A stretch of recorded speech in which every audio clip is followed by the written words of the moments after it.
انتي السبب في كل كلمة انا بكتبها، اصلي لما قلبي اتكتم بقى العقل مش بيهدى.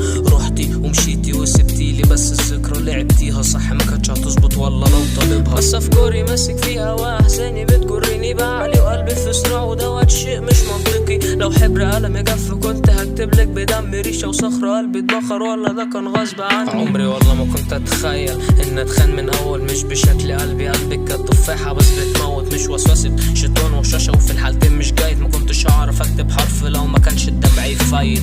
الظن السيء انسان سوي، عقل ميت، حبك كان ستوري، شاشة سودا زي قلبك. ما بقتش اشير ماشي بدعاء الوالدين، والاغرب اني بقيت اسوأ مما انا بس كنت افكر. تفكير عكس التاني خلت ذكرى بالاسم التالي، ان يوم فراقك ده كان اوحش يوم بالنسبة لي. حالة نفسية اتمنهاش لقلق اعدائي، سحبت الروح بالبطيء تهد مني كل الباقي. تفكير عكس التاني خلت ذكرى بالاسم التالي، ان يوم فراقك ده كان اوحش يوم بالنسبة لي. حالة نفسية اتمنهاش لقلق اعدائي، سحبت الروح بالبطيء تهد مني كل الباقي. والا جرى افكار تطاردك وذكرى خرا، نفس اليوم نفس التاريخ بيرجعوك لورانا. عشان في رب كبير املي عالي مهما كنت فين، وكل دوت مش عارف اللي بدور عليه. عن نفسي عن عقلي عن قلبي اللي ضاع، عن شخص حاولت لاجله مشي وسابنا نفس سراب. مش فارقة كل ارائكم من حقه كل انتقاد، وهعمل اللي نفسي فيه طول ما انا ليا القرار. اصبحت الان غرقان في بحر تفكيري، كلمات غضب بركان تسيح الجدار الجليدي.